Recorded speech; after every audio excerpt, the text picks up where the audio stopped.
Hello my dear friends, आप सबका welcome है, स्वागत है, अभिनंदन है आपके अपने चैनल वेब सीरीज गेयर में। तो फ्रेंड्स, आज की इस वीडियो में बात करने वाली हूँ कि क्या अब बीपीएससी टीआरई में 2 एग्ज़ाम होंगे और क्या बीपीएससी टीआरई थर्ड का जो एग्ज़ाम डेट है वो फिर से बदलेगा।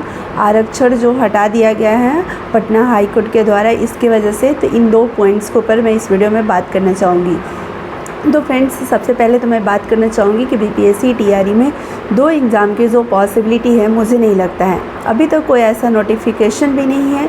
हाँ, एक न्यूज़पेपर में आया था कि आप सरकारी जो भी कर्मचारी के लिए एग्ज़ाम होंगे, पेपर्स होंगे, गवर्नमेंट जॉब के लिए जो भी पेपर्स होंगे, अब उसमें 2 पेपर होंगे, एक प्री होंगे, एक मेंस होंगे।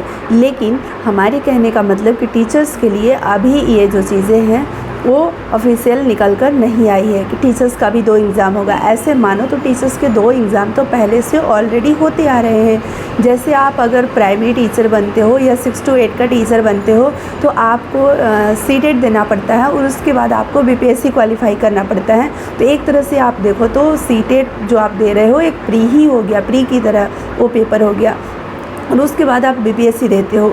मतलब कहने का मतलब 2 एग्ज़ाम तो ऑलरेडी आप क्वालिफाई करते ही हो, तभी आप टीचर बनते हो। अगर आप 9th 10th और 11th 12th के लिए टीचर बनते हो तो इसके लिए आपको एस्टेट देना पड़ता है। एस्टेट पहले आप क्वालिफाई करते हो, उसके बाद आपको बीपीएससी देना होता है। देखा जाए तो 1 to 12 तक टीचर्स बनने के लिए आपको 2 पेपर देने होते हैं, 2 पेपर आपको पास करने होते हैं, तभी आप टीचर बनते हो।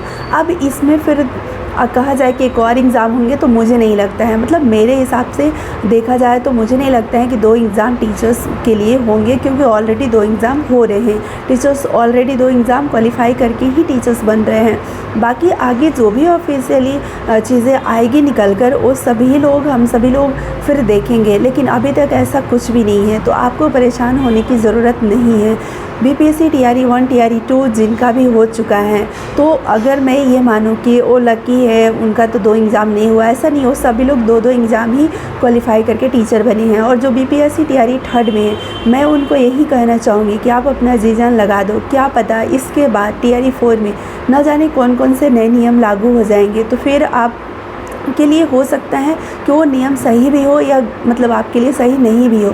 तो इसलिए मैं ये कहूँगी कि जो अभी सामने है, जो आपके हाथ में है, बस उस पर आप भरोसा करके उसमें आप जी जान लगा कर एक सीट आप अपना फिक्स कर लो। आगे के लिए आप ये मत सोचो कि जो होगा आगे। हाँ, अब जो लोग टीआरई 4 में आएंगे, अब वो निराश भी नहीं हो कि हमारे टाइम तो ये नहीं था, हमारे पिछले मतलब जो भी वैकेंसी तो उसमें तो ऐसा नहीं था, हमारे टाइम ऐसा क्यों है। तो ऐसा नहीं, मतलब आपके समय में जो चीज़ें हैं उसको आप खुशी खुशी एक्सेप्ट करो और उसी के अकॉर्डिंग आप प्रिपरेशन करो, क्योंकि आपके टाइम में जो परिवर्तन है, जो बदलाव हुआ है, जो नियम लागू हुआ है, वो केवल आपके लिए नहीं, वो सबके लिए हुआ है।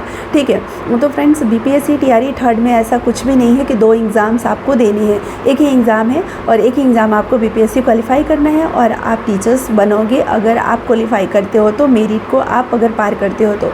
एक चीज़ मैं ये बोलना चाहूँगी कि मेरिट के इक्वल आप मार्क्स लाने का आप प्लानिंग नहीं करें, उससे अब मार्क्स लाने का प्लानिंग करें। क्योंकि जितना पर कट ऑफ जाता है, जैसे आप मान लो 94 कट ऑफ गया, तो 94 मार्क्स लाने वाले जितने भी लोग होते हैं तो उसमें से सबका तो हो नहीं जाता है सिलेक्शन, टाई ब्रेकर में वो छट जाते हैं।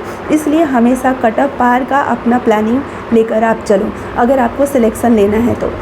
बीपीएससी टीआरई 4 में भी मुझे नहीं लगता है कि 2 एग्ज़ाम लागू किया जाएगा। ठीक है, फिर आगे जो भी चीज़ें होगी वो आप भी देखोगे, मैं भी देखूँगी, लेकिन मुझे नहीं लगता है, मेरे अकॉर्डिंग नहीं लगता है। ठीक है, तो इसलिए आप सभी लोग उन सभी चीज़ों को लेकर ज़्यादा परेशान नहीं हो। आप अपनी प्रिपरेशन पर फोकस रखो, ज़्यादा बेहतर होगा। और आरक्षण की अगर मैं बात करूं तो जैसे आप सभी लोगों को पता है कि बिहार में 50% आरक्षण था और 10% ईडब्ल्यूएस के लिए, यानी कि टोटल 60%। तो टीआरई 1 और टीआरई 2 में जो भी सिलेक्शन हुआ है टीचर्स का, वो पुराने जो आरक्षण का पैटर्न था उसी पर हुआ है। तो उनको कोई टेंशन नहीं है आरक्षण को लेकर। अगर किसी भी तरह का सुप्रीम कोर्ट में अगर गवर्नमेंट जाती है, वहाँ से भी कुछ भी अगर मतलब कि होता है ना फैसला सुनाया जाता है, तो आपके ऊपर कोई इफेक्ट नहीं पड़ेगा। बात रही बीपीएससी टीआरई थर्ड में, बीपीएससी टीआरई थर्ड का अभी तो एग्ज़ाम हुआ ही नहीं है, सिलेक्शन हुआ ही नहीं है। तो यहाँ पर अभी हम लोग ये नहीं कह सकते हैं कि पुराना है या न्यू, लेकिन हाँ जो नोटिफिकेशन है उसमें जो भी पैटर्न दिया गया, तो अब जो एग्ज़ाम होगा तो वो तो एग्ज़ाम कैंसिल हो गया जो पहले हुआ, अब री एग्ज़ाम होगा तो जो उसमें मेरिट बनेगा, जो भी मतलब कि मेरिट बनाया जाएगा, तो आपको ये देखना होगा कि वो किस पैटर्न पर बनता है, पुराने पैटर्न पर कि न्यू पैटर्न पर। लेकिन पटना हाई कोर्ट ने जो 75% आरक्षण का पैटर्न था जो बिहार गवर्नमेंट ने मतलब लागू किया था, उसको खारिज कर दिया। तो अब बहुत सारे लोगों को देखो, इससे कुछ बेनिफिट भी है, कुछ नुकसान भी है, दोनों चीज़ें हैं। सब लोग अपने अपने हित में केवल समझते हैं, देखते हैं, तो उन्हें लगता है कि सही है गलत है, लेकिन दोनों आप ओवरऑल एस्पेक्ट में देखो तब आपको पता लगेगा सही है गलत। अब देखो जनरल कैटेगरी वाले देखेंगे तो उन्हें लगेगा कि नहीं 75% जो आरक्षण का पैटर्न है इसको अगर हाई कोर्ट ने गवर्नमेंट के द्वारा लागू किया गया था तो हाई कोर्ट ने इसको खारिज किया, तो ये सही है। लेकिन जो और कैटेगरी है ओबीसी एसटी एससी जितनी भी कैटेगरी के और भी लोग हैं, तो उनको लगेगा कि नहीं ये गलत है। मतलब कि देखो किसी के लिए सही है, किसी के लिए गलत है, बट इस बात को हमें एक्सेप्ट करना होगा कि जो अदर स्टेट के लोग हैं उनको अब इसमें ज़्यादा मौका मिलेगा, क्योंकि 60% रिज़र्व हो गया। अब जो जनरल कैटेगरी की सीटें हैं वो ज़्यादा दिखेंगी, ठीक है, और उसमें जनरल कैटेगरी में अदर स्टेट भी शामिल होते हैं, और बाकी जो भी अपने बिहार के जनरल कैटेगरीज़ के बॉयज़ हैं उनको थोड़ी राहत मिलेगी। तो अब मैं ये बोल सकती हूँ कि फ्रेंड्स जो भी आरक्षण का हमारा पैटर्न है, मतलब कि अभी के करंट टाइम में अगर देखा जाए तो पुराना है, क्योंकि पटना हाई कोर्ट ने खारिज कर दिया। अब अगर गवर्नमेंट सुप्रीम कोर्ट में लेकर जा रही है तो वहाँ पर अब क्या फ़ैसला सुनाया जाता है ये तो आगे की बात है, वो तो मैं अभी नहीं बता सकती हूँ, ना आप भी अभी मतलब कुछ बता सकते हो। लेकिन हाँ एक अनुमान हम लोग लगा सकते हैं कि क्या हो सकता है। तो मतलब प्रीवियस इस तरह से आरक्षण के नियम अदर स्टेट के अकॉर्डिंग अगर देखा जाए तो ऐसा लोग बता रहे हैं कि मतलब जो अभी पटना हाई कोर्ट ने किया है वही वहाँ पर भी होगा। मतलब कि एक लिमिटेशन के ऊपर ज़्यादा कोई भी चीज़ें जो होती है वो सही नहीं होती है, ये मानना है। मतलब कि पटना हाई कोर्ट का भी कहना है कि 50% से ज़्यादा आप आरक्षण नहीं दे सकते हो, मतलब एक लिमिटेशन होता है किसी भी चीज़ का, तो ये उनका कहना है। सुप्रीम कोर्ट में जाने के बाद क्या होता है वो देखना होगा। हो सकता है कि बीपीएससी टीआरई थर्ड का हमारा एग्ज़ाम हो तो इसके रिज़ल्ट आने में थोड़ी देरी हो, क्योंकि वहाँ पर फिर फैसला जो मतलब होगा उसके ऊपर डिपेंड करेगा हमारा रिज़ल्ट। अगर जो 75% आरक्षण का पैटर्न है इसको अगर खारिज कर दिया जाता है तो फिर पुराने पैटर्न के अकॉर्डिंग रिज़ल्ट हमारा आएगा। अगर नहीं खारिज किया जाएगा तो फिर जो मतलब 75% लगाया जाएगा तो उसके अकॉर्डिंग आएगा। लेकिन अब डिपेंड करेगा जब मामला सुप्रीम कोर्ट में जाएगा तो उसके फैसले पर डिपेंड करेगा, तो थोड़ी बहुत लेट हो सकती है हम लोग के रिज़ल्ट में। लेकिन फ्रेंड्स हम सभी लोगों को अपनी जो प्रिपरेशन है वो ये सोचना है कि जनरल कैटेगरी में हमें सिलेक्शन लेना है, उसके अकॉर्डिंग करना है। मैं तो हमेशा से यही सोचती हूँ कि आप जनरल कैटेगरी का जो कट ऑफ है उसको क्रॉस करने का प्लानिंग करो, उसको क्रॉस करने का आप अपना प्लान लेकर चलो। आप अपनी कैटेगरी में रहने का मत सोचो, क्योंकि जो भी कैटेगरी वाले लोग हैं वो भी जनरल कैटेगरी में जा कर के वो अपने सिलेक्शन ले सकते हैं, लेते हैं। जो अच्छा मार्क्स लेकर आते हैं उनका जनरल में सिलेक्शन हो जाता है, भले ही वो किसी भी कैटेगरी से बिलोंग करते हो।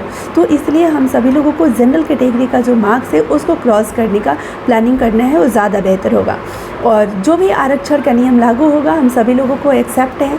सुप्रीम कोर्ट का और पटना हाई कोर्ट का भी जो भी फैसला है मतलब एक्सेप्ट हम सभी लोगों को करना है, जो भी करना है। तो क्योंकि जो भी कोर्ट है सुप्रीम कोर्ट, उससे बड़ा तो कोई है नहीं, तो उसके फ़ैसले को हर कोई एक्सेप्ट करता है, तो हम सभी लोगों को भी करना होगा। तो जो भी होगा हम सबके हित में होगा, सबके हित में होगा।